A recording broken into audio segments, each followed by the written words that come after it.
Hindi ko akalaing magagawa mo sa akin to. Itinuring kitang kapatid.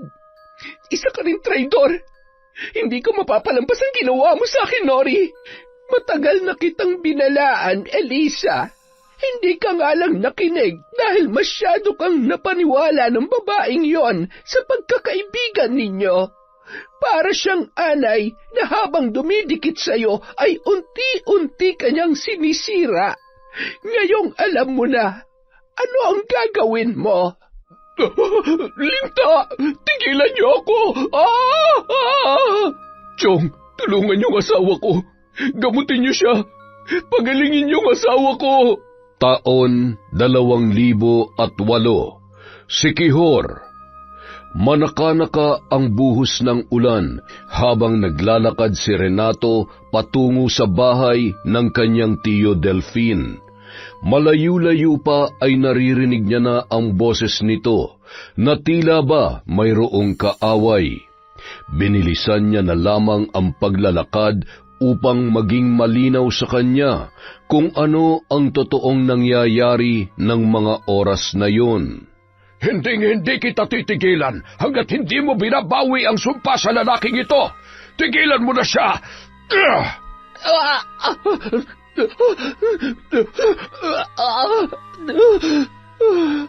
Ezekiel, gising! Ay, lahat ng paraan ay ginawa ko na. Pinakiusapan ng maraming beses at maging pananakot ay hindi umubra sa kanya. Napakalaki ng galit sa inang mambabarang na ito. Ay, Chong, ano nangyari sa kanya? nadali ng isang mabagsik na mambabarang. Mukhang malaki ang atraso. Tingnan mo yung bukol sa kanyang leeg. Hindi bastang bukol lamang yan. May kung ano-anong itinanim na insekto at maliliit na bato. At saka, mayroon yatang kalawangin pa ako pa sa loob. Ayan, salamat sa Diyos at nagkamalay ka na. Ano, kumusta ang pakiramdam mo? Wala pa rin hong nagbago. Ang kirot pa rin ho ng bukol sa leeg ko na para bang tinutusok. Makati at may mga gumagalaw-galaw sa loob. Baka naman doktor ang kailangan mo. Baka kailangan ng tanggalin kung ano man yan at... Hindi operasyon o kahit sino pang magaling na doktor ang makakapagpagaling sa kanya. Ang totoo niyan, ilang taon na ako nagpapabalik-balik sa doktor pero wala naman nangyayari. Sa tuwing pumupunta ako ng ospital, pag uwi ko sa bahay, mas lalong nadadagdagan ang sakit at mas lalo pa itong lumalaki. Ay, kahit kailan talaga salot ang mga mambabarang na yan. Yan din ang ikinamatay ng biyanang ko eh. Sadya silang mapanganib dahil sa sandaling tanggapin nila ang pagiging mambabarang at ang itim na kapangyarihan, yun na ang mamamayani sa kanilang pagkatao. Ngunit ang higit na mas nakakatakot ay ang galit na nag-uudyok sa kanila para barangin ang kanilang biktima. Hindi siya basta-bastang papaslang ng walang malalim na dahilan. Hindi ko nga alam kung sinong may gawa nito sa akin eh. Wala naman akong kaaway at lalong wala naman akong maalala na... Ay... Hindi mo na maalala kung sinong tinarantado mo dahil sa dami na naging babae mo. Ay, hindi ka kasi makontento sa asawa mo eh. Hindi ko rin magawang paaminin kung sino siya. Ay, mukhang habang buhay ka na niyang pasasakitan. Kung sino man ang hayop na mambabarang na yan, napakaduwag niya para gawin sa akin to ng walang kalaban-laban. Magpakita lang siya sa akin na magkasubukan kaming dalawa. Sisiguruhin ko na makakaganti ako sa kanya bago ako mamatay. Ay, aray ko, uuwi na nga lang muna ako. Sigurado ka? Pwede namang dumito ka muna. Doon ka na lang muna matulog sa kabilang kwarto. Alanganing oras na. Bukas ka na lamang umuwi at alam naman na mag-iina mo na nandito ka. Iginiya pa yun ni Mang Delphine sa kwarto at binigyan ng kumot. Pagkatapos ay agad rin na lumabas ang matanda at muling binalikan ang isa niya pang pamangkin na si Renato. Ato, bakit ka nga pala naparito? Ano ho? Lilipat na ho kasi kami sa Sabado. Hihingi sana ako ng pabor. Baka ho pwede niyo akong tulungan sa pagkakarga at pagbaba ng mga gamit. Ay siya, sige. Walang problema. Doon na lamang ako matutulog bukas ng gabi. Kailangan bago sumikat ang araw ay nandoon na ako. Siya nga pala, bakit naman naisipan niyo pang lumipat? Alam niyo naman ho yung asawa ko. Medyo nagkakainitan na sila nung kapitbahay namin. Sakto, may binibenta hong bahay doon. Mura lang ho, kaya yun na ho ang kinuha ko. Ay, pambihira. Kahit saan kayo pumunta, kung hindi siya magbabago, makakahanap pa rin siya ng kaaway.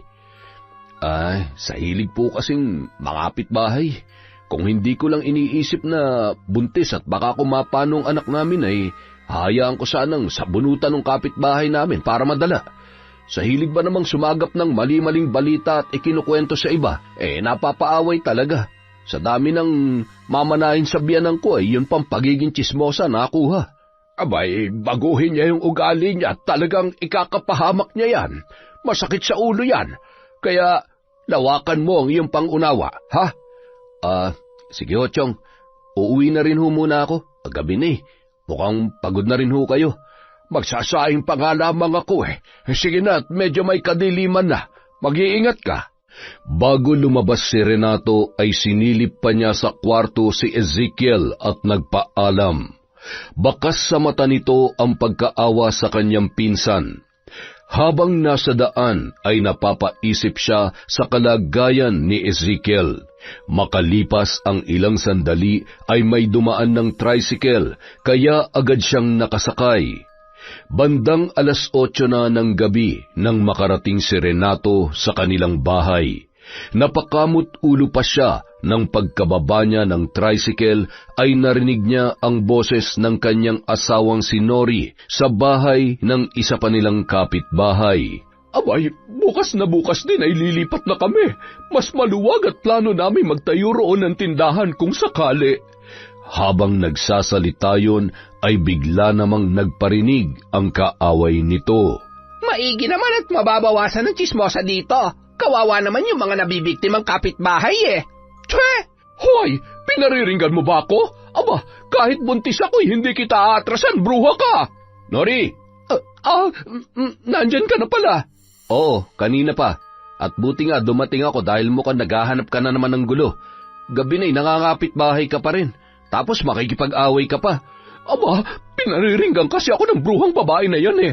Palibasa wala siyang kaibigan.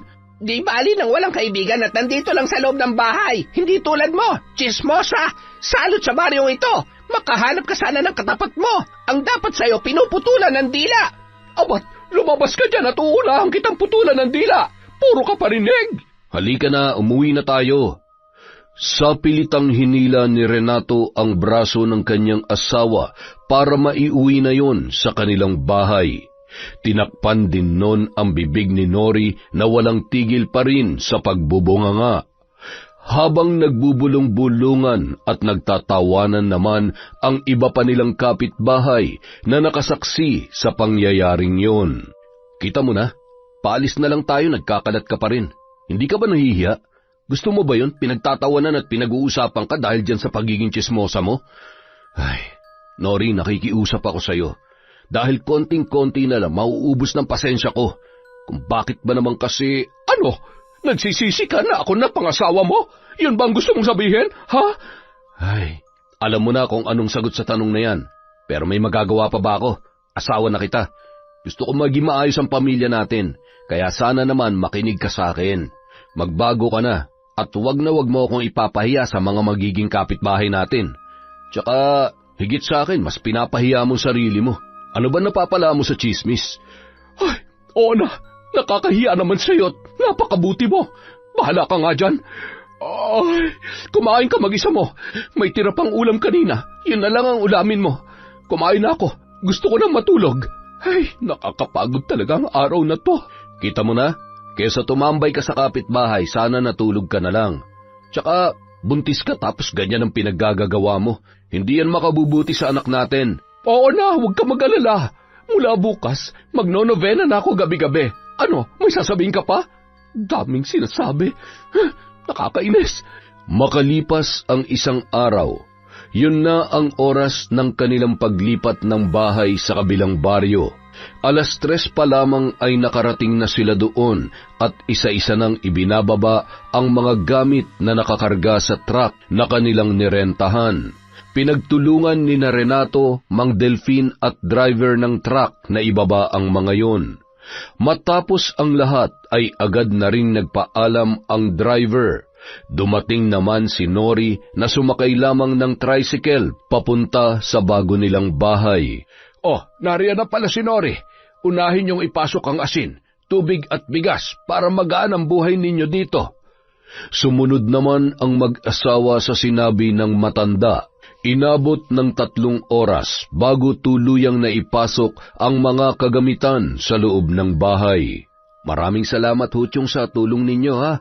Ito po, pangmerienda ninyo. Ay nako, wag na. Itabi mo na labang yan at higit na mas kakailanganin nyo yan. O, paano? Uuwi na ako't may lakad pa ako. Dadaanan ko si Ezekiel sa kanilang bahay. Kukumasahin ko ang lagay niya. Nori, alis na ako. Sige ho, Chong. Ingat po kayo. Maraming salamat po sa tulong.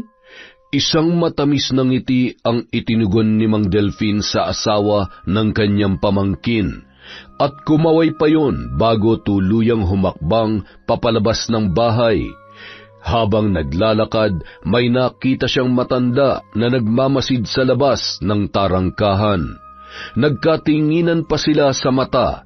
Nakaramdam siya ng kakaibang enerhiya na hindi niya maipaliwanag at mas lalo siyang kinilabutan nang maramdaman niya ang pag-init ng kanyang medalyon. Hinawakan niya yon at nang muling nilingon ang matanda ay bigla na lamang yung nawala sa kanyang kinatatayuan. Nagpalinga-linga si Mang Delfin at patuloy na hinanap ng kanyang mata kung saan pumunta ang matanda hanggang sa matanaw niya ang isang lumang bahay. Doon ay natanawan niyang nakaupo sa balkonahe ang matanda at nakatanaw pa rin sa kanya. Tumango-tango si Mang Delfin at kinapa ang kanyang medalyon, ngunit humupa na ang init noon. Lalo pang kumalma ang kanyang pakiramdam nang nilapitan siya ng isang bata. Hello po! Oh, bata, pwede ba magtanong? Sige po. Ano po yun? Kilala mo ba kung sino yung matandang... Si Lola Flora po ba? Siya po ang may-ari ng bahay na yan. Sabi po ng mga kalaro ko. Hindi pa man natatapos ang kanyang sasabihin ay bigla namang tinawag yon ng nanay nito na si Eliza. Isa sa mga magiging kapitbahay ng mag-asawang Nori at Renato. Tonton? Tonton! Nay, sandali lang po. Bata, sandali! Ay. Mula sa di kalayuan, napansin ni Renato na hindi pa tuluyang nakakaalis ang kanyang tiyuhin. Kaya naman nagmamadali yung lumabas at tumungo sa kinatatayuan ni Mang Delfin. Chong, may problema po ba? May naramdaman lang akong kakaiba sa matanda na nakatira sa bahay na yan. Pakiramdam ko ay isa siyang mambabarang o hindi kaya ay mangkukulam. Mag-iingat kayo't paalalahanan mo rin ang asawa mo. Mahirap na. Hindi basta-bastang kalaban ng isang nilalang na may taglay na itim na kapangyarihan. Sige na, umiwas na lamang kayo kung kinakailangan, ha? Bumalik ka na sa ginagawa mo't paalalahanan mo agad si Nora tungkol sa bagay na ito. Papasyalan ko na lamang ulit kayo dito.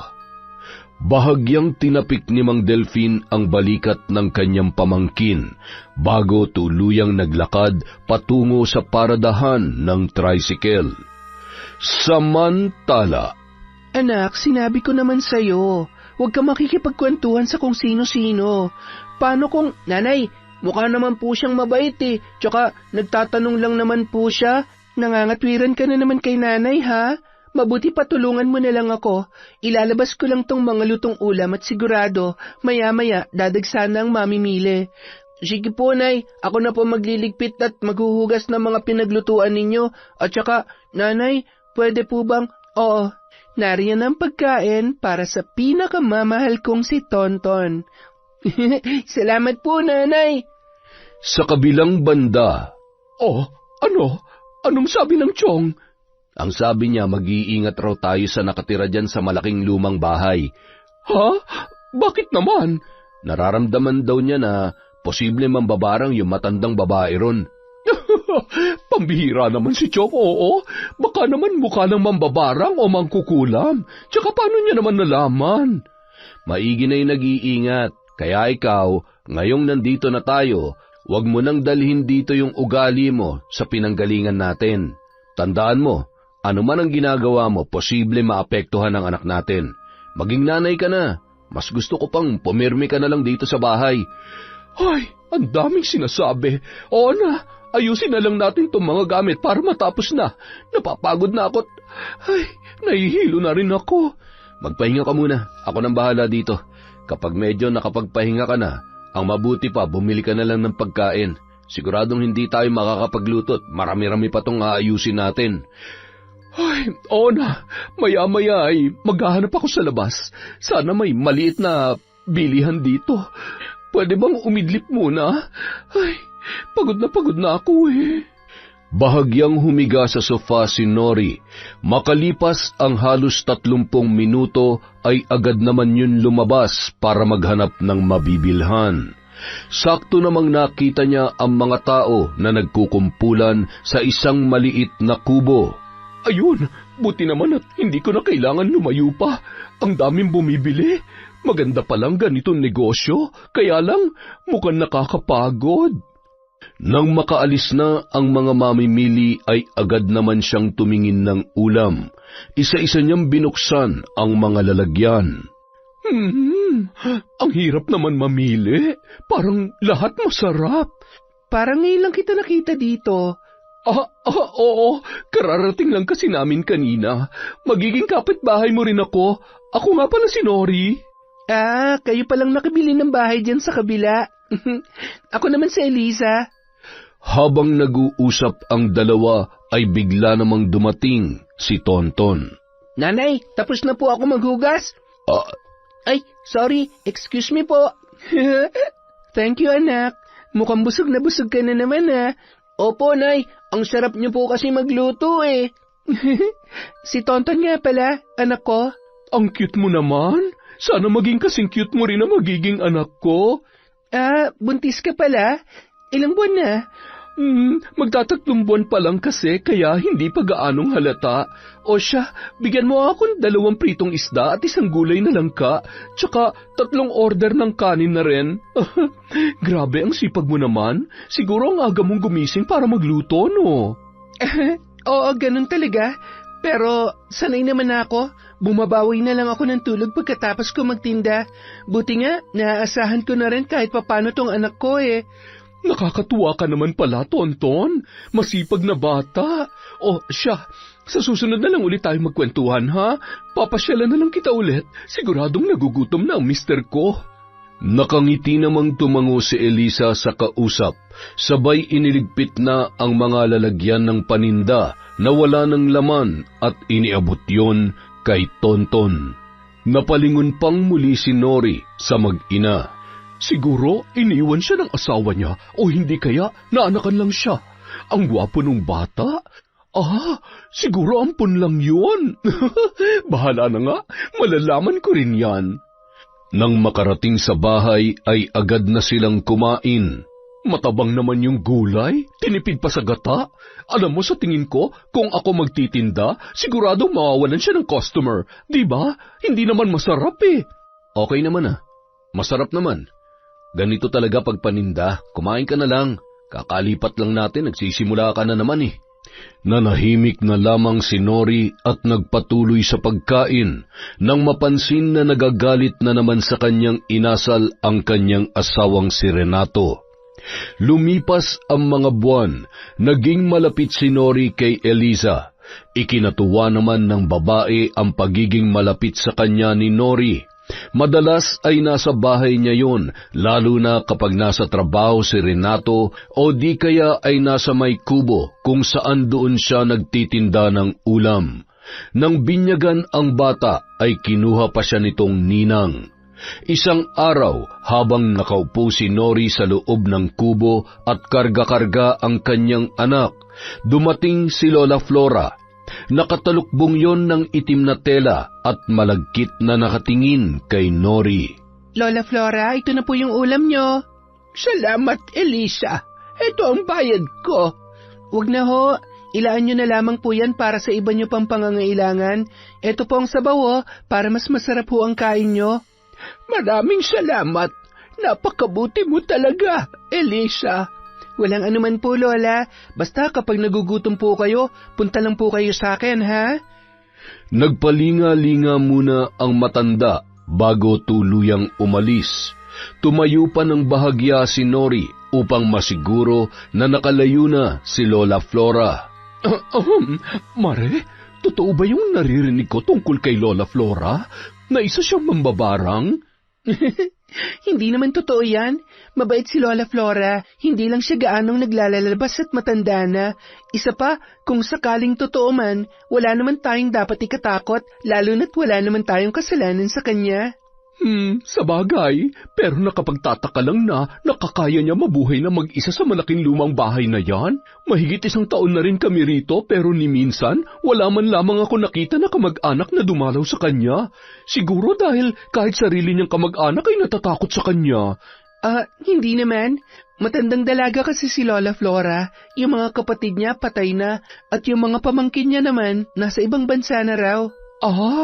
Ganun ba? Habang patuloy sa pag-uusap ang dalawa, ay bigla namang dumating si Renato. Nandito pala mag-ina ko. Bakit ka umuwi? May bigla ang lakad yung may-ari ng bahay Bukas na lang daw, sayang nga yung pamasahe. Pero okay na rin, medyo masama ang pakiramdam ko Mare, kumusta? Luma na tong kubo mo Kapag ipapaayos mo, sabihin mo lang para kapag linggo pwede kong ayusin. Palakahin mo kaya to para pwede na rin kumain mismo dito yung mga customer mo.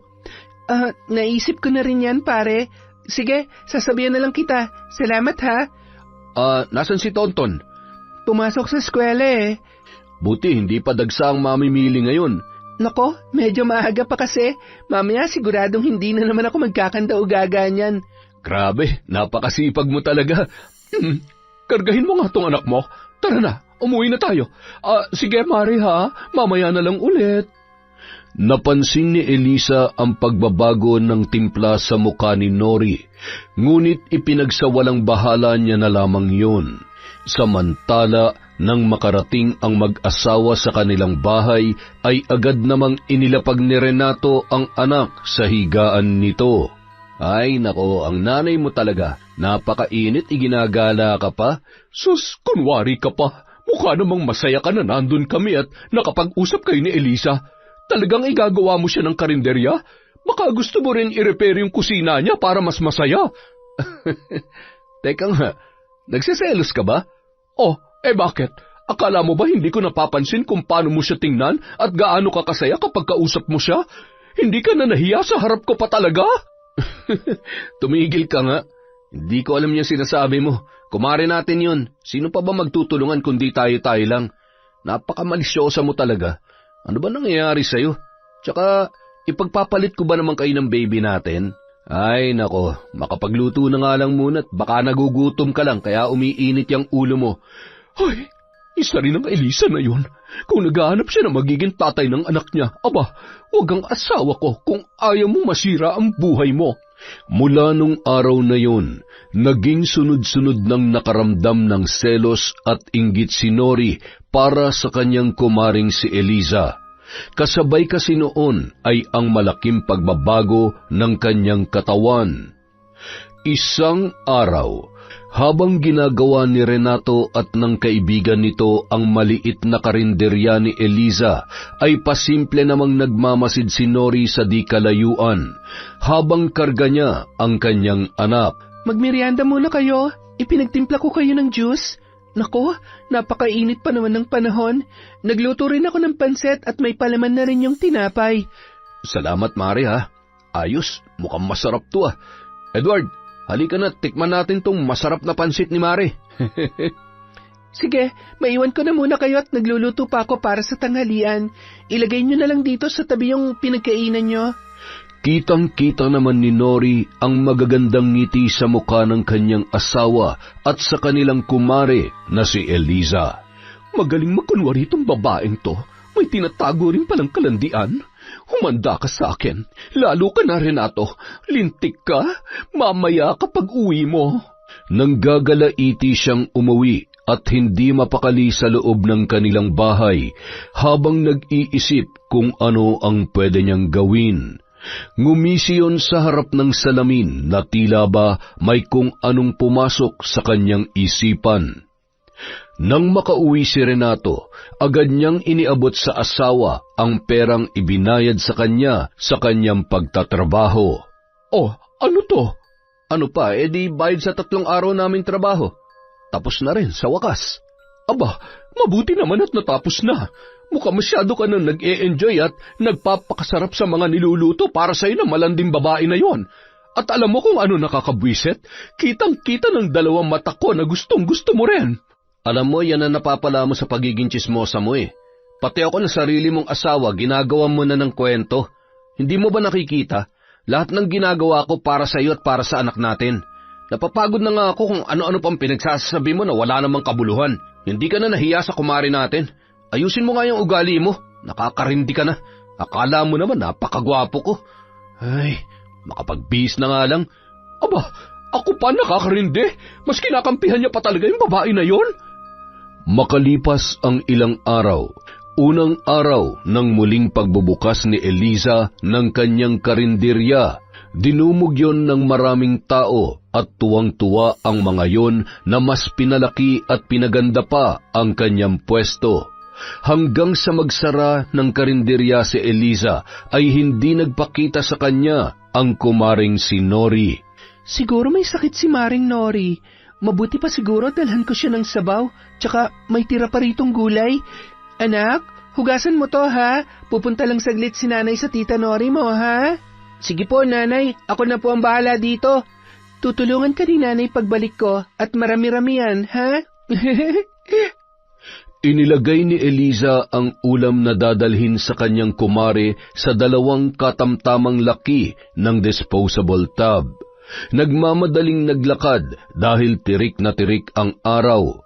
Bandang 1:00 kasi yon ng hapon. Nang makarating siya sa may tarangkahan ay tumuloy na siya sa may balkonahe. Tao po, Mare, si Eliza to. Sandali lang. Oh, Mare, ikaw pala. Okay ka lang ba? May sakit ka ba? Wala naman. Medyo marami lang ginagawa. Tsaka medyo sinisipon si baby kaya hindi ko inilalabas. Oh, heto ulam para sa'yo. Akala ko kasi may sakit ka eh. Kaya dinalhan kita ng mainit na sabaw at gulay para gumandang pakiramdam mo. Nako, salamat Mare. Ang sweet mo naman. Sayang naman, wala kasi dito si Renato. Siguradong matutuwa na naman yun kapag natikman ang luto mo. Masyado ka naman kasing masarap magluto eh.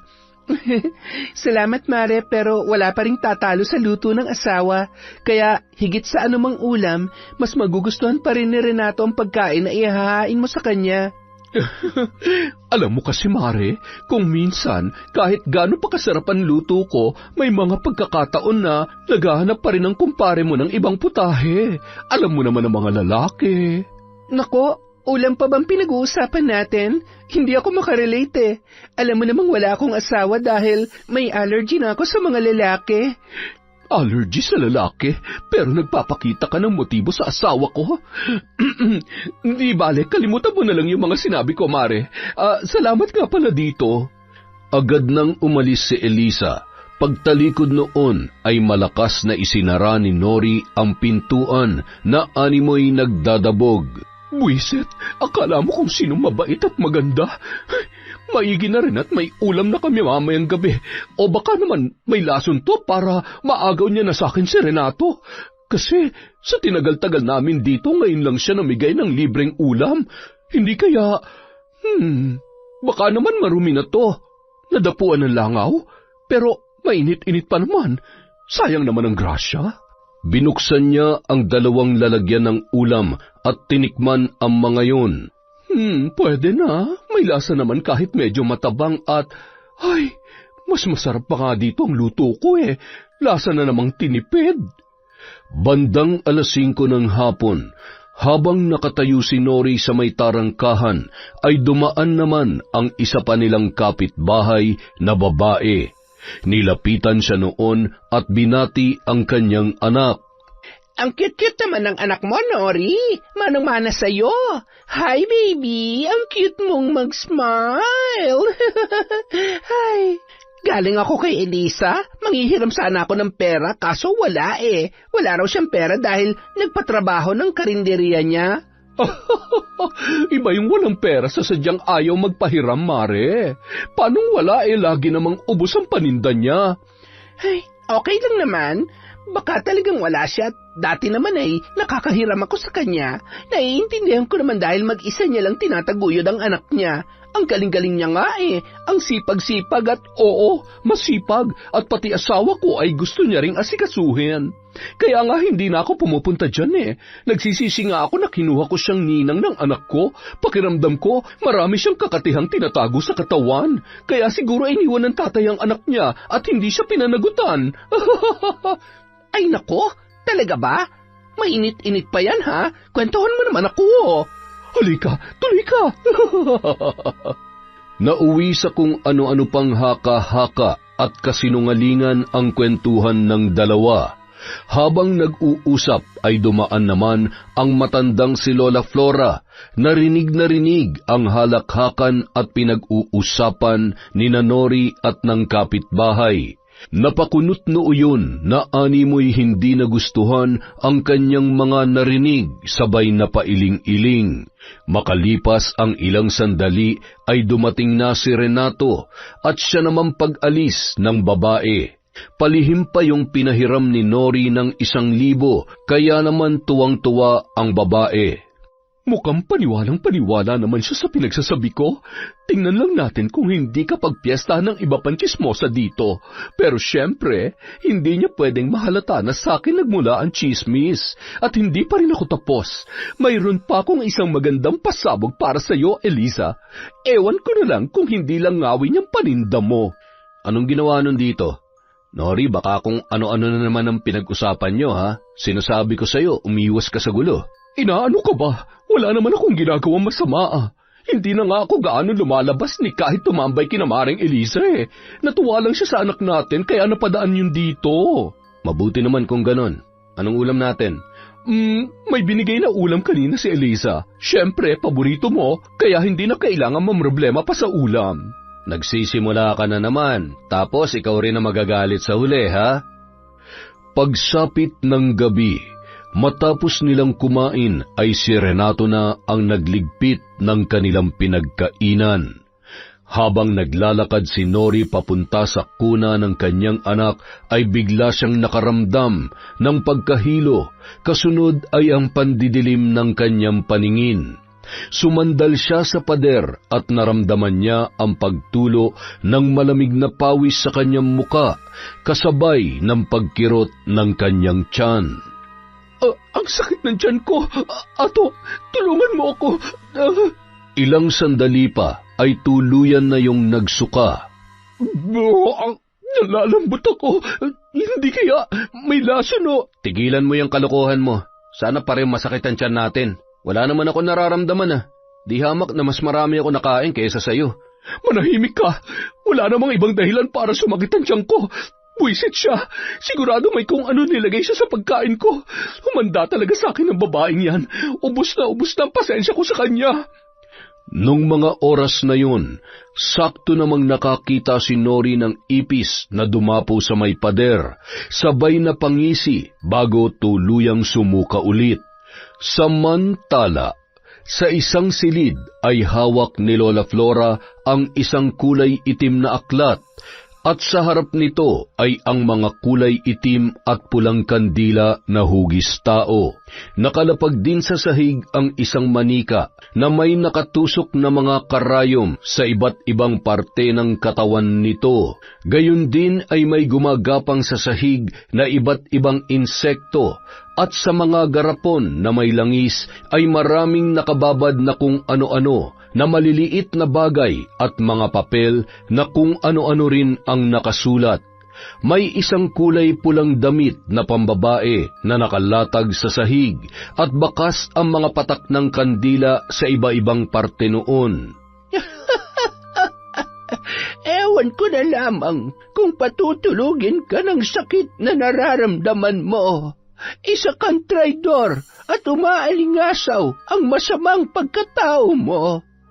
Samantala, buong magdamag na ininda ni Nori ang pananakit ng kanyang tiyan.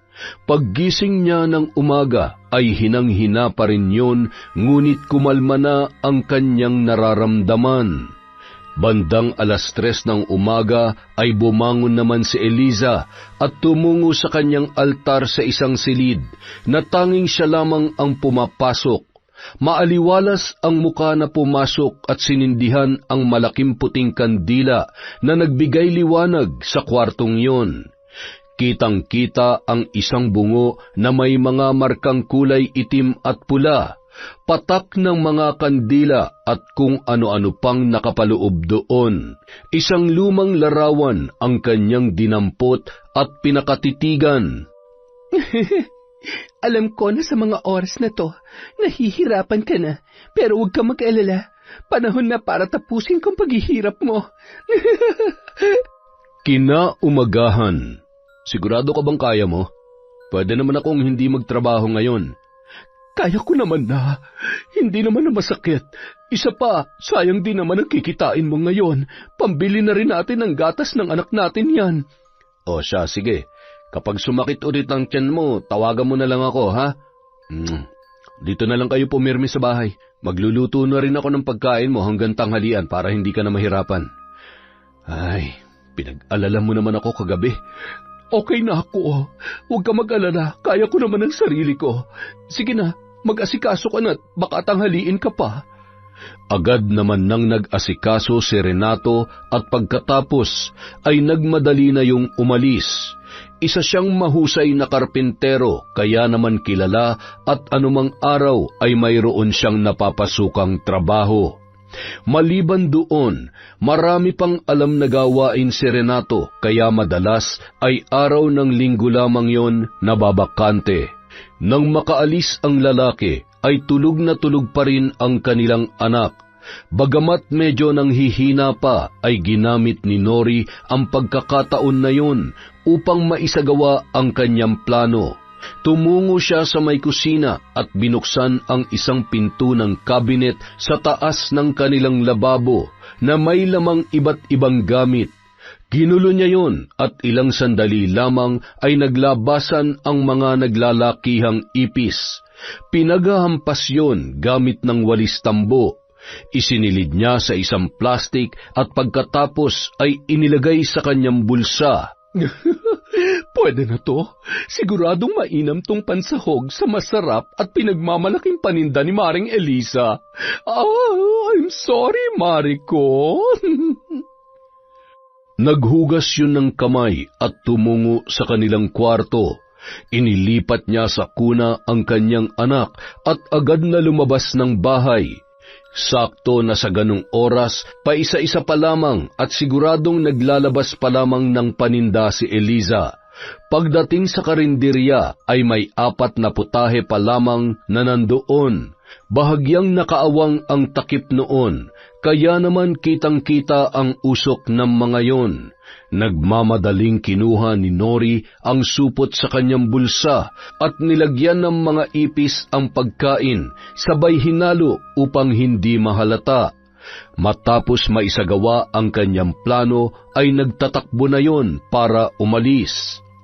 Mula sa labas ng tarangkahan ay natanawan ni Lola Flora ang tumatakbong si Nori mula sa karinderya ni Eliza. Iba ang kutob niya ng mga sandaling yun, ngunit pinagsawalang bahala niya na lamang yun. Nanatiling nakatayo ang matanda at ilang minuto lamang ay nakita niyang muling lumabas si Nori karga-karga ang anak nito. Nang dumaan ang isang grupo ng mga mamimili ay sumunod din yon. Paisa-isang inihakbang ni Lola ang kanyang mga paa at nakikiramdam sa mga susunod na mangyayari. Mare, pabili nga ako nitong dinuguan. Parang ang sarap eh. Ang sarap ng bigay mo sa akin kahapon. Salamat ulit ha. Sarap na sarap din si Renato. Wala nga naman, Mare. Ano pang order mo? Okay na yan, Mare. Tsaka, pahingi na lang ng sabaw. Ay, teka, sandali lang, Mare. Ano to? Oh my gosh! Ipis ba yan? Napatingin din ang iba pang customer na naroroon sa iba pang lalagyan, kaya naman nagkagulo ang mga yon. Teka, paano nagkaroon ng ipis eh? Mainit pa mga yan. Isa pa, malinis ang kusina ko. Kahit tingnan nyo pa, sa tagal ko na nagtitinda dito, ngayon lang nangyari to. Nako, Mare, baka naman hindi mo napansin sa dami ng inaasikaso mo. Di bali na lang, Mare, wag na lang pala. Grabe ka naman, Elisa. Halos araw-araw kami bumibili sa'yo, tapos... alam mo, dapat sa'yo ireklamo. Magkakasakit pa kami dahil sa kapabayaan at kadugyutan mo. Hindi totoo yan. Sandali, saan kayo pupunta? Saan galing ang mga ipis na to? Sigurado ako na... Ay, kumalma ka na lang, Mare. Wala naman na tayo magagawa. Wala eh, meron kasi talaga. Siguro hindi mo lang talaga napansin. Naku, sana wag naman sila magreklamo kay Kapitan. Kung hindi, baka maipasara tong karinderya mo. Sayang naman. Malaki-laki na rin ang pagpapaayos mo sa karinderyang to. Habang nag-uusap ang dalawa, ay bigla namang dumating si Lola Flora. Anong nangyari, Elisa? May mga ipis po yung ulam, Lola.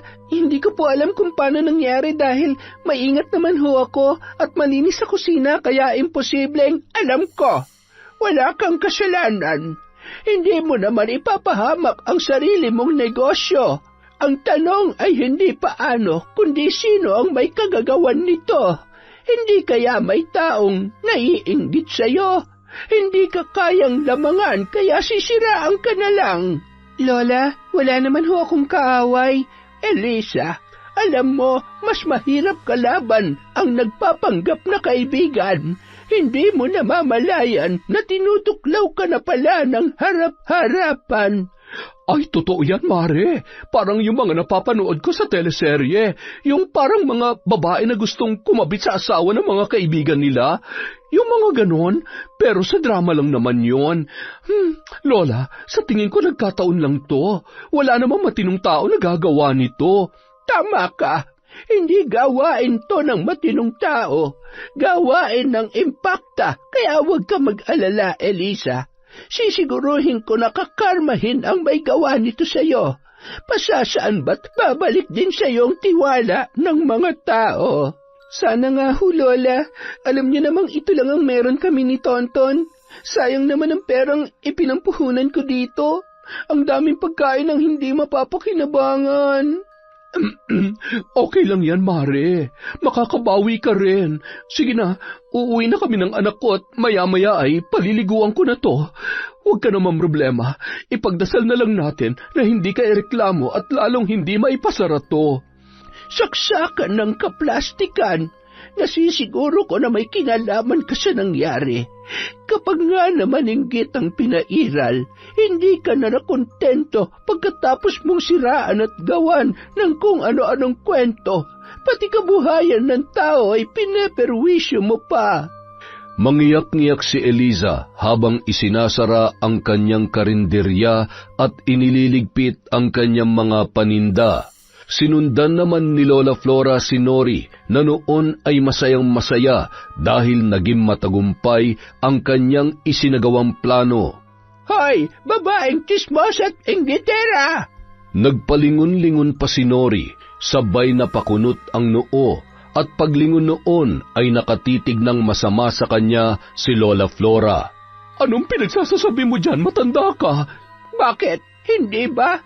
Magsinungaling ka na sa lahat, pwera lamang sa akin. Hindi mo man sabihin ay basang-basa ko dyan sa mga kilos mo, lalong-lalo na dyan sa mga mata mo. Hoy, matandang ulyanin at ugod-ugod. Huwag kang basta-basta mambibintang, ha? Hindi ko gusto yung sinasabi mo. Wala akong ginagawang masama. Isa pa, magkumari kami. Kaibigan ko si Elisa at hindi ko yung magagawa sa kanya. Sige, panindigan mo ang pagiging sinungaling mo. Pagsisisihan mo kung bakit ganyan kasama ang ugali mo. Kaawa-awa naman ang anak mo dahil hindi ka magiging magandang ehemplo. Hoy, sino ka ba, ha? Para pati ang pagiging nanay ko ay questionin mo. Wala ka namang alam sa pagiging ina dahil isa kang matandang dalaga at kahit kailan, hindi mo mararanasan maging ina. Inirapan ni Nori ang matanda, sabay pumasok sa tarangkahan na hindi man lamang natakot sa kabila ng haka-haka tungkol sa pagiging mambabarang ni Lola Flora. Akala mo natatakot ako sa iyo? Subukan mo lang at ibubunyag ko ang lahat ng sikreto mo. Magsama kayo ni Elisa. Mga buwisit kayo sa buhay ko. Nang makauwi si Lola Flora, ay tumungo yun sa kanyang silid-tulugan at kinuha ang isang larawan na nakaipit sa isang notebook kung saan nakasulat ang mga pinagdaanan niya sa buhay mula nang siya ay dalaga pa lamang. Ang notebook na yon ang tanging nakakaalam ng kanyang nakaraan. Tumulo ang kanyang luha nang maalala ang gabi na itinuturing niya na isang napakalaking bangungot sa kanyang buhay. Manahimik ka na lamang at ibigay mong gusto ko kung ayaw mong basagin ko tong bungo mo. Isa lang naman ang gusto ko eh. Gusto ko mabigyan mo ako ng anak at pagkatapos nun, makakaalis ka na. Bibigyan kita ng pera at makakaahon ka na sa hirap. Di ba yun naman ang gusto mo? Makalaya sa pagiging hampas lupa at mabigyan ng magandang buhay ang mga kapatid mo? Paulit-ulit niyang naririnig ang mga halakhak na yon sa bawat pagpikit ng kanyang mga mata. Gayon din ang iyak ng sanggol na kanyang isinilang. Minsan ding nagsilang ng anak na babae si Lola Flora, ngunit dahil bunga yon ng pangahalay sa kanya ng kanyang amo, ay ipinaampun niya yon sa kanyang matalik na kaibigan, na hindi nagkaroon ng anak. Inilihim niya ang kanyang pagdadalang tao sa kanyang pamilya dahil ayaw niyang malaman ng mga yon ang masalimuot niyang pinagdaanan. Pinilit niyang muling bumangon hanggang sa nakahanap ng mabait na amo at ipinagpatuloy ang suporta para sa pag-aaral ng kanyang 4 na nakababatang kapatid. Nang matapos at magkapamilya ang mga yon, ay naiwan na siya sa bahay na yon. May kanya-kanya ng pamilya at may maayos ng buhay sa malayong lugar at siya naman ay naiwang mag-isa, nagsisisi na pinaampun niya ang kanyang anak.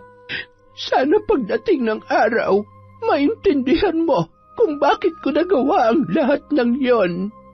Sana'y matanggap mo ko sa buhay mo sa kabila ng mga pagkukulang ko sa iyo. Sana bago ko mawala sa mundong ito, ay mayakap man lamang kita at mahagkan. Gusto kong makagawa ng kahit ano pang paraan para makabawi sa iyo. Kinagabihan, pagkagat pa lamang ng dilim ay hindi na naman mapakali si Nori. Kung ano-ano na naman ang kanyang nararamdaman. Maliban sa hindi maipaliwanag na paghilab ng tiyan, ay sobrang kirot din ng kanyang ulo at nagsusuka. Ano ba nangyayari sa'yo? Hindi kaya nabinat ka? Ay, hindi pa naman daw makakapunta si Chong at Dumayo. Baka sa susunod na linggo pa raw siya makakauwi. Tuwing gabi ko lang naman nararamdaman to. Baka nga binat lang. Baka naman kasi nalilipasan ka na naman ng gutom at inuuna mo pang pakikipagkapit-bahay. Sabi ng asawa ni Edward, doon ka raw sa may tindahan sa kanto nakikipag-umpukan noong nakaraan. Totoo ba yon? Hindi ba pwedeng bumili at napakwento lang? Sa lagay mo kang siyang chismosa at hindi ako. Isa pa, pinababantayan mo ba ako? Nakakainis ha? Ganun na ba talaga kasama ang tingin mo sa akin? Pinapaalalahanan lamang kita. Masyado ka namang defensive. Siya nga pala, ano nangyari sa karinderya kanina? Yun yung usap-usapan na naman ng mga tao nung pauwi ako eh. Ang sabi, baka raw sinadya. Sino naman ang gagawa nun? Sa tingin ko, may pagkaburara lang talaga yung kumari natin. Ay nako, huwag nga natin problemahin yan. Ay, ayan naman, ang sakit. Ano ba nangyayari sa akin? Kinaumagahan, maaga pa ay gising na si Nori.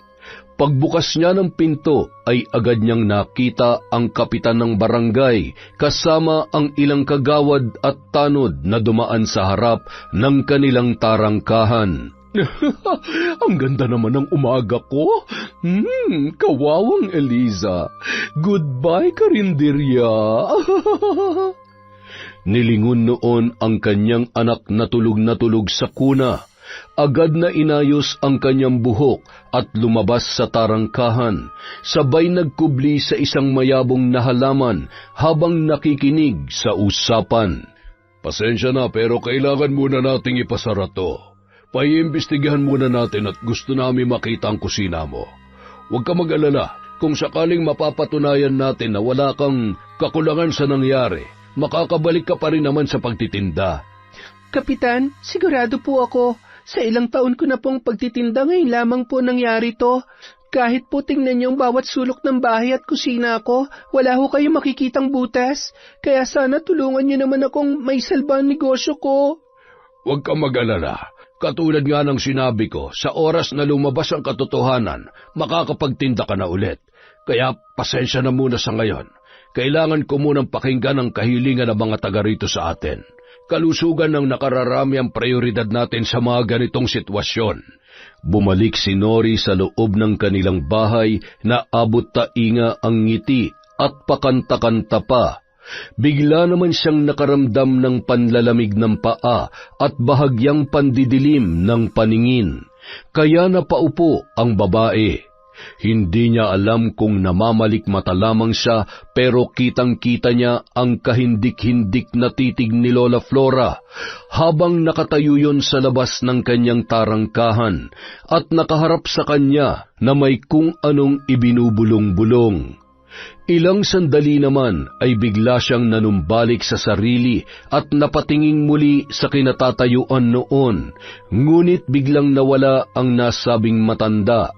Nang umayos ang kanyang pakiramdam, ay pumasok na siya sa loob at kinarga ang kanyang anak na noon ay nagpupumalahaw. Samantala, pagkaalis ni Kapitan at ng mga kasamahan nito ay siya namang pagdating ni Lola Flora sa karinderya. Kamusta ka, Eliza? Eto ho, nalulungkot pa rin po sa nangyayari. Masyado ka kasing nagtitiwala.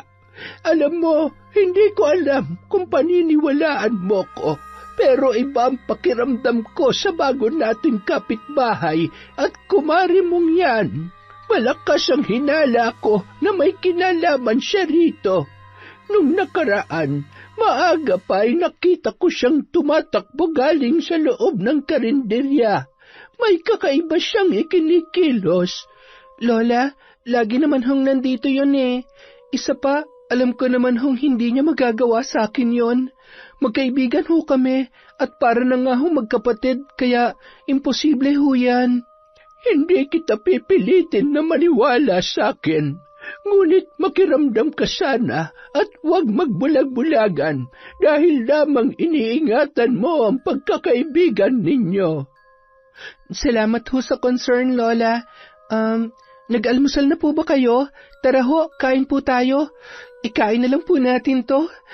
Ay, huwag po kayong mag-alala, Nanay. Makakapagtinda rin po ulit tayo. Sa ngayon po, magpahinga rin po muna kayo. Pasok na po ako sa school, Nay. I love you. Salamat, anak ko. Mahal na mahal ka ni Nanay. Mag-iingat ka, ha? Huwag tatakbo at baka madapa. Nakakatuwa naman kayong mag-ina. Halina ho kayo, Lola. Sa kusina na ho tayo magkwentuhan. Nang makapasok sa loob ng bahay, ay nagpalinga-linga si Lola Flora, habang pinagmamasdan ang bawat parte noon, lalo na nang makarating sa kusina. Parehong-pareho kaming metikulosa pagdating sa bahay. Upo na ho kayo. Kain ho tayo. Alam niyo ho, kapag nakikita ko kayo, naaalala ko si Nanay. Kaedara niyo rin ho yun. Minsan nga po nakikita ko siya sa inyo eh. Oo, halos sabay kaming lumaki at nagdalaga noon. Magkaklase kami mula elementarya pa lamang. Talaga ho? magkakilala po pala kayo. Ngayon lang ho natin napagkwentuhan mula nung lumipat kami dito ni Tonton. Ayan ho, kumain na ho kayo. Huwag kayong mag-alala at sigurado ho akong malinis at walang ipis yan. Mula nung araw na yun, nagde-deliver na lamang si Elisa ng pagkain sa bayan sa tulong ng kanyang mga kakilala. Natuwa siya dahil mas nadoble pa ang kanyang kita. Makalipas ang ilang buwan, nakabili siya ng bagong malaking refrigerator at mga gamit sa kusina. Yung karinderya na pinagtitindahan niya ay ginawa na lamang niyang lutuan. Paano kaya siya nakabili ng ref? Wala naman na siyang karinderya, tapos alis ng alis pa. Siguro may boyfriend na mayaman, o hindi kaya? May kababalaghan na naman sigurong ginagawa yang si Elisa. Okay na yan, basta wag lang ang asawa ko. In fairness, ha? Mukhang mas lalong umaasenso ang kumare mo, te. Ikaw, kumusta ka na? Parang nangangayayat ka. Naku, baka talagang ipagpalit ka na ng asawa mo niyan. Kakabantay mo kay Elisa. Hindi ka na nakakapag-ayos ng sarili mo. Ay siya, makauwi na nga muna at maglalaba pa pala ako. Napalunuklaway na lamang si Nori at natahimik. Tiningnan niya ang nanunuyot niya ng balat, pati na rin ang sahig na napakaraming buhok. Paunti-unting nalalagas ang mga yun sa hindi niya malamang dahilan. Patuloy pa rin ang pag-inom niya ng gamot sa pag-aakala na nabinat lamang siya. Sa kabila ng lahat, naging mabuting kaibigan pa rin si Eliza kay Nori. Madalas niya pa rin yung binibigyan ng pagkain at malugod namang tinatanggap yun. Kung ano-ano rin ang mga magagandang laruan na binibili niya para sa kanyang inaanak. Buong akala ni Eliza ay totoo ang pakikitungo nito sa kanya at lingid sa kanyang kaalaman, ang iba't ibang mga kasinungalingan na kinukwento at ipinapakalat nito sa tuwing nakatalikod si Eliza. Isang gabi, pumunta si Renato sa bahay ng kanyang tiyuhin pagkagaling sa trabaho. Dadaanan niya sana yon at isasama sa kanila upang matingnan ang kanyang asawa. Pinatingnan niya na kasi yun sa doktor, ngunit wala namang matukoy na sakit. Nang makarating siya ay nakita niya ang asawa ni Ezekiel at 2 anak nito sa may balkonahe. Nababakas sa mukha noon ang pag-aalala. Agad niya namang binati ang mga bata at mabilis na pumasok para usisain ang lagay ng kanyang pinsan. Patawarin mo ako! Sus Mariosep, pumutok na malaking bukol sa kanyang leeg. Napakaraming uod at nana. Hindi ko na kaya. Agad na tumakbo ang kanyang asawa at ang mga anak papasok sa loob ng bahay at nagpupumalahaw sa pag-iyak. Nakakalungkot isipin na hindi ko nagawang pagalingin ang pinsan mo. Ginawa niyo naman ho ang lahat para matulungan siya. At saka, mas mabuti na rin yan dahil ilang taon na siyang pinahihirapan ng mambabarang na may gawa sa kanya niyan. Isang babae mula sa kanyang nakaraan na may gawa nito. Hindi ko matukoy ang kanyang pangalan, ngunit sa pakikipag-usap ko sa kanya sa aking ritual, namumukaan ko siya kahit paano. Ano nga palang ipinunta mo rito, Renato? Gusto ko ho sanang tingnan niyo rin ang lagay ni Nori. Pakiramdam ko po kasi napaglalaroan din siya dahil ilang buwan na ho siyang hindi makatulog na maayos. Nangangayayat na rin ho. Sa tuwing sumasapit ang gabi kung ano-ano ho nararamdaman niya. Sinabi ko naman sa inyo, hindi ba? Malamang ay napaglalaroan na siya ng matandang mambabarang na kapitbahay ninyo. Sigurado may kalokohang ginawa yung asawa mo. Wala naman ho siguro. Nakikita ko naman ho ang pagbabago ng asawa ko. Hindi naman ho siya katulad ng dati lalo na't abala siya sa bahay at hindi na siya makalabas dahil busy po sa pag-aalaga kay baby. Ay, sige. Hayaan mo't pagkatapos nating maipalibing itong pinsan mo, dadalaw ako sa inyo. Nang sumunod na gabi, yun ang unang lamay para kay Ezekiel. Hindi man gaanong maganda ang pakiramdam ni Nori ay pinilit nitong pumunta sa bahay noon. Nagpasama siya kay Eliza na noon ay nais ring makiramay. Habang nasa biyahe, pamilyar si Eliza sa lugar na dinaraanan nila at naging mas malinaw ang kanyang hinala nang makarating siya sa bahay na kanilang pupuntahan at nakita ang isang babae na nakaupo sa tagiliran ng kabaong ni Ezekiel. Talaga bang ipinahintulot ng pagkakataon na makita kong kamatayan ng hayop at walang konsensyang lalaking ito? Mabuti naman.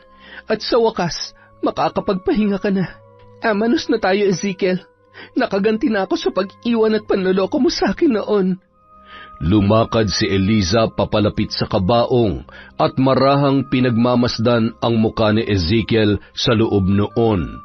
Katabi niya si Nori na noon ay kausap ang asawa ng namayapa. Tatagan mo ang loob mo para sa mga anak mo. Kaya mo yan. Umirap lamang si Eliza sabay ibinalik ang tingin sa kabaong ni Ezekiel habang pinipigilang tumulo ang kanyang luha at inaalala kung paano siya pinagtaksilan nito. Eto ang pera. Kakailanganin mo to para ipalaglag ang batang yan. Ikakasal na ako. Pasensya na pero hindi mo pwedeng ituloy ang pagbubuntis mo. Ayaw ko masira ang relasyon namin ni Carmen. Hayop ka! Napakasama mo! Napakasinungaling mo! Paano mo nagawa sa akin to? Pinagkatiwalaan kita! Wala akong panahon sa kadramahan mo, hoy. Isa pa, dugo pa lang naman yan. Masyado ka pang bata para maging ina, kaya sundin mo na lang ang gusto ko. Yan, dadagdagan kong pera. Basta huwag ka na magpapakita sa akin, ha? At huwag na huwag ka rin gagawa ng eskandalo sa araw ng kasal ko. Naintindihan mo? Ezekiel, sandali! Ezekiel, huwag mo akong iiwan! Ezekiel! Hayop ka! Pagbabayaran mong lahat ng to hanggang sa huling segundo ng buhay mo! Wala kang kwenta! Napalingon si Nori nang makita ang luha ng kanyang kaibigan.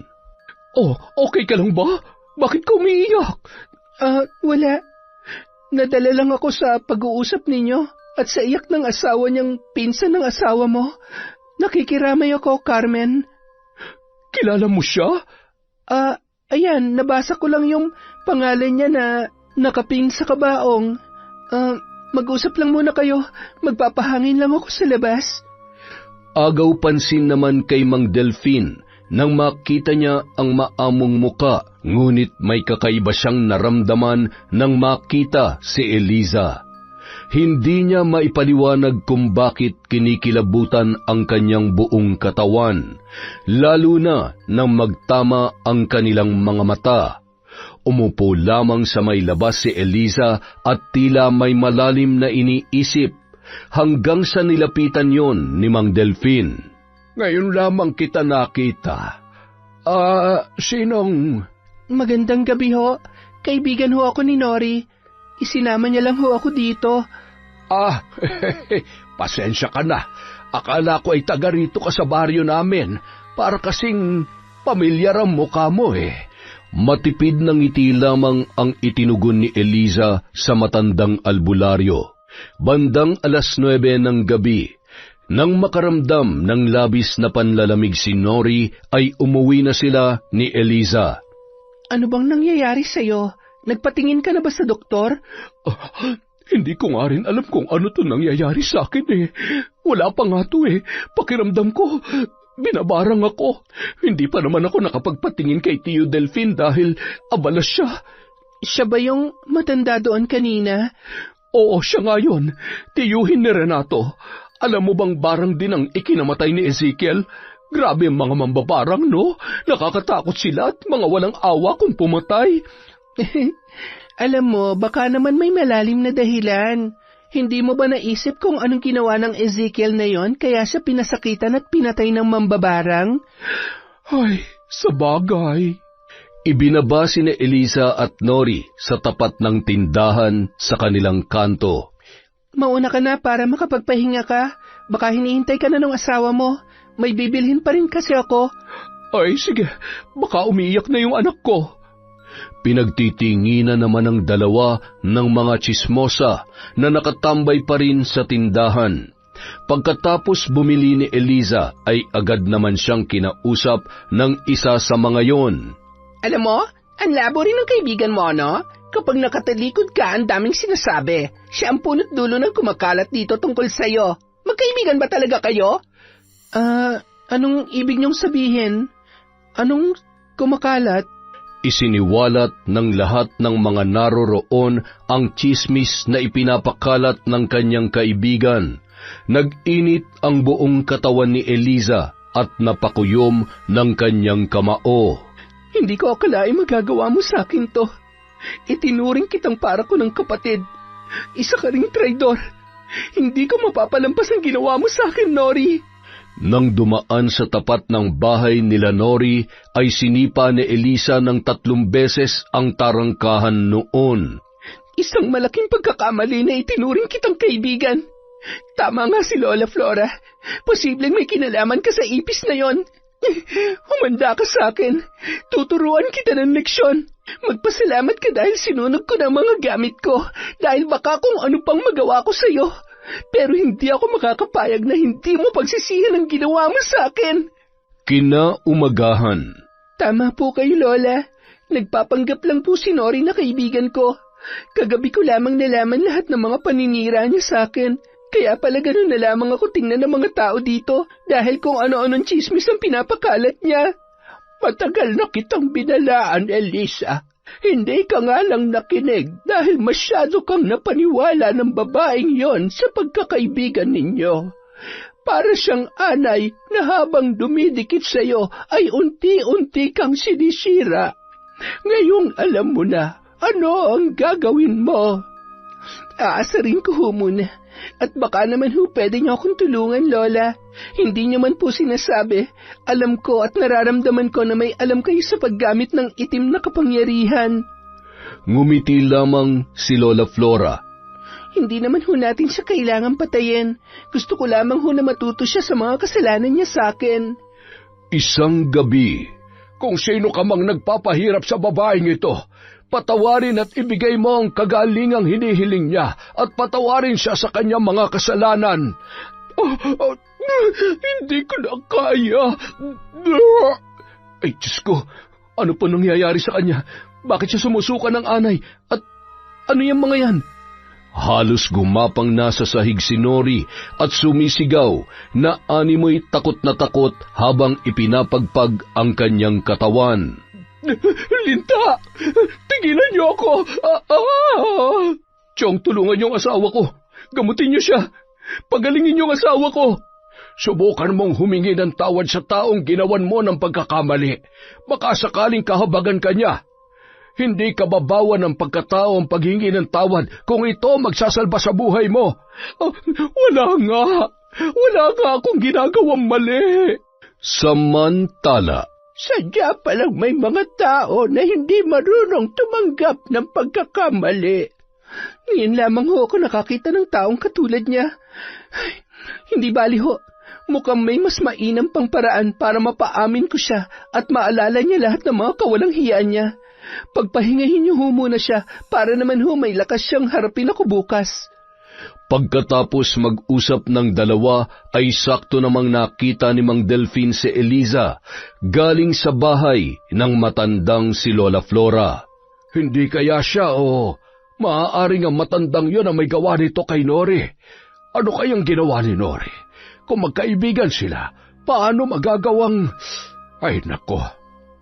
Kinaumagahan, maagang umalis si Mang Delfin. Natuwa naman yon dahil bumuti na ang pakiramdam ng asawa ng kanyang pamangkin. Sana'y ipahintulot niya ng tuluyang paggaling mo. Pero hanggat maaari, isipin mong mabuti at pagsisihan mo ang mga bagay na naging dahilan kung bakit ka nagkakaganyan. Ilang sandali pa, pagkatapos makaalis ni Mang Delfin ay siya namang pagdating ni Eliza. Halos 2 linggo silang hindi nagkita mula nang malaman niya ang katotohanan. Umalis naman si Renato noon dahil may binili yon sa tindahan. Tao po, Mare! Oh, Mare, ikaw pala. Ano yung dala mo? Ipinagluto kita ng lugaw para naman gumanda ang pakiramdam mo. Kainin mo agad habang mainit pa. Nako, salamat. Buti nga at gumanda ng pakiramdam ko paggising ko. Sana magtuloy-tuloy na ito. Alam mo, sa tingin ko, binabarang ako ng lintik na mambabarang na Lola Flora na yon. Nag-iipon lang ako ng lakas, reresmakan ko siya. Wala akong pakialam kung matanda na siya. Kumalma ka nga. Maawa ka naman, matanda na nga, diba? Hindi na makikipagsabunutan sa iyo yun. Grabe pala talaga nangyari sa'yo. Pati nguso mo na maga at nagsususugat. Ano ba kasing ginawa mo? Ay, wala akong ginawa. Makakain na nga lang ng lugaw. Ilang araw din akong hindi nakakain ng maayos. Agad na binuksan ni Nori ang mangkok na may takip na katamtamang laki matapos kumuha ng kutsara. Napakunot noo siya nang may makitang pamilyar na paa ng insekto sa lugaw na yun matapos sumubo ng 3 beses. Mare, anong mga yan? Ipis? Ipis? Ay, oo nga. Naku, sorry Mare ha. Pero, wala ka bang naalala sa mga ipis na yan? Nananadya ka ba? Ano bang problema mo, ha? Ikaw ang problema ko at ang matabil mong dila, mapanira, at yung mapagkunwari mo pang pag-uugali. Alam mo, sayang talaga eh. Akala ko kasi magiging mabuting magkaibigan tayo, pero nagkamali ako dahil isa kang traidor. Wala akong alam sa sinasabi mo. Wala kang karapatang gawin sa akin to. Visit ka! Huwag ka na magsinungaling dahil alam ko na ang lahat. Alam ko na rin ang lahat ng paninira mo sa akin. Ang sama ng ugali mo. Habang nagkakagulo ang dalawa ay patuloy naman sa pag-iyak ang bata na noon ay nasa kuna. Mabuti na lamang ay dumating si Renato at agad na inawat ang dalawa. Tama na yan. Ano ba nangyayari sa inyo? Mare, kagagaling lang sa sakit ng asawa ko. Bakit hindi mo tanungin ang magaling mong asawa? Alam mo ba kung anong klaseng tao to na pangasawa mo? Alam mo ba kung gaano karumi ang pag-iisip at buong pagkatao niya? Mula ngayon, kakalimutan ko nang minsan kitang itinuring na kaibigan. Ayan ang kandila. Tinatalikuran ko na rin ang pagiging pangalawang magulang ng anak ninyo. Galit na umalis si Eliza habang humahagulgol naman si Nori. Alam mo bang pinakain niya ako na may ipis? Kadire! Walang iyang babae yon. Alam mo, hindi naman mangyayari to kung nakikinig ka lang sa akin. Hindi ka na ba talagang magbabago? Ano na naman bang ginawa mo? Pikon na ako, Nori. Napapagod na ako sa pinaggagawa mo. Kapag ako nainis, iiwan kita. Iiwan? Bakit? Maghahanap ka ba ng iba? O baka naman kasi gusto mo makipaglandian sa Eliza na yon? Kinakampihan mo siya? Naniniwala ka sa mga sinasabi niya? Bakit? Magtataka ka pa ba kung maniniwala ako sa iba? Hindi na bago to, dahil alam mo kung anong problema sa'yo. Yung marumi mong isip at matabil mong dila. Ay, nakakawala talaga ng gana, oo. Makapasok na nga lang sa trabaho. Renato, sandali! Makinig ka muna sa akin. Wala nga akong ginagawang masama. Napapraning lang ang babaeng yun. Gusto niya lang magkasira tayo, Renato. Ay, buisit. Teka, kung alam niya ng totoo, ibig sabihin, may kinalaman siya sa pambabarang sa akin. Hindi kaya, mga walang hiya kayo, humanda kayo sa akin. Iniwan noon ang bata at isinara ang pintuan. Pagkatapos ay sumugod yon sa bahay ni Lola Flora. Lalo lamang nagalit yon nang madatnan si Eliza at ang matanda na nag-uusap sa may halamanan ng matanda. Hoy, sinasabi ko na nga ba, magkasabot kayo? Ipinabarang mo ako sa matandang to o baka katulad ka rin niya? Baka pareho kayo mga kampo ng dilim. Magdahan-dahan ka sa pagsasalita mo. Lalo na't natitiyak ko na kapag tinuluyan kita ay sa impyerno rin ang bagsak mo. Wala kayong karapatan na pasakitan at gawin sa akin ang lahat ng yon. Ipakukulong ko kayo. Aba, mayaman. Para malaman mo, wala ka rin karapatan na siraan ako at traidorin ako. Itinuring kitang higit pa sa kaibigan, pero mukhang ibang klase ang ugali mo. Malala ang pagiging demonyita mo. Alam mo kung ako mismo mambabarang sa'yo, baka hindi ko napigilan ang sarili ko na tuluyan ka. Kasi tingnan mo, sa kabila ng pagpapahirap sa'yo, ang tibay pa rin ang sungay mo. Ganon ha? Pues ipapakita ko sa inyo kung gaano kahaba ang sungay ko. Malakas na itinulak ni Nori ang matanda at tumama ang ulo noon sa semento. Dugo! Lola Flora! Nori! Anong ginawa mo? Tulungan niyo kami! Sorry, hindi ko sinasadya. Sa halip na humingi ng saklolo ay umuwi yun sa kanilang bahay at nagkulong sa kwarto. Takot na anumang oras ay may darating na pulis sa kanilang bahay. Samantala, dinala naman si Lola Flora sa ospital para magamot at masuri ang ulo. Mabuti na lamang at walang anumang namuong dugo kaya tinahi lamang ang sugat noon. Samantala, anong gagawin ko? Hindi ko naman sinasadya eh. Napatay ko ba yun? Sigurado kong magagalit si Renato sa akin. Makalipas ang isang araw, naiuwi na si Lola Flora sa kanyang bahay. Inalagaan yun ni Eliza at ni Tonton. Napatingin si Eliza sa isang lumang notebook na nasa may ulunan ng matanda at tiningnan niya ang isang larawan na naroroon. Close po pala talaga kayo ni nanay, no? Kayo po pala to? May ganito rin po kasi siya. Oo, anak. At napakalaki rin ng utang na loob ko sa kanya. Inilahad ni Lola Flora ang pangyayari sa kanyang nakaraan. Kung nagkaanak ho kayo at itinuloy niyong pagbubuntis ninyo, nasaan na ho siya ngayon? Alam kong magugulat ka sa sasabihin ko at hindi ko rin alam kung matatanggap mo ang katotohanan.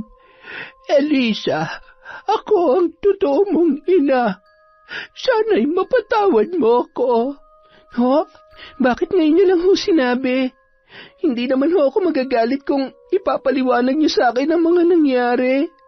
Hindi ho madali ang pinagdaanan niyo, kaya naiintindihan ko po kung bakit gano'n na naging pasya ninyo.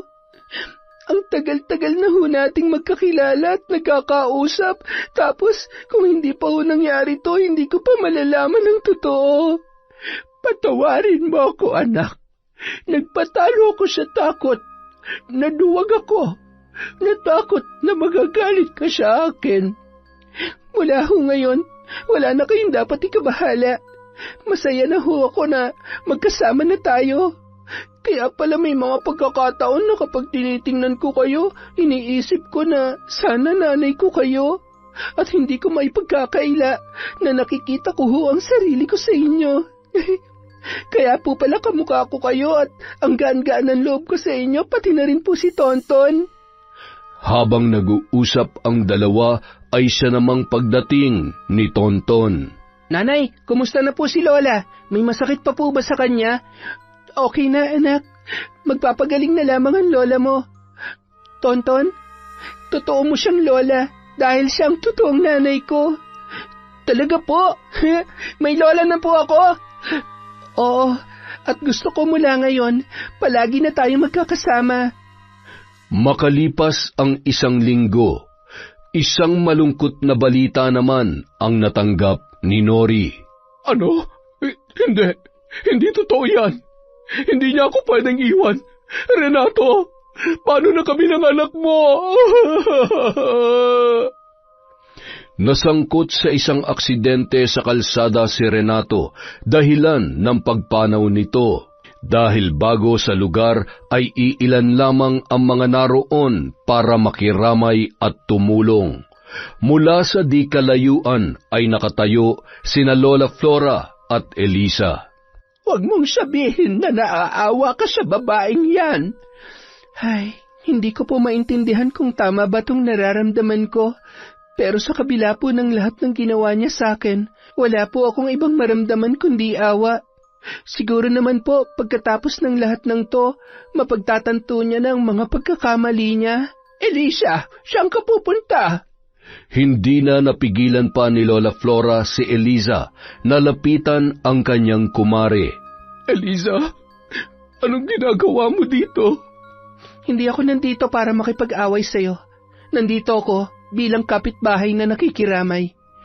Heto, konting tulong na maibibigay ko para sa'yo. Bakit mo ginagawa to? Sa dami at sa laki ng kasalanan ko sa'yo, nagagawa mo pa rin akong tulungan.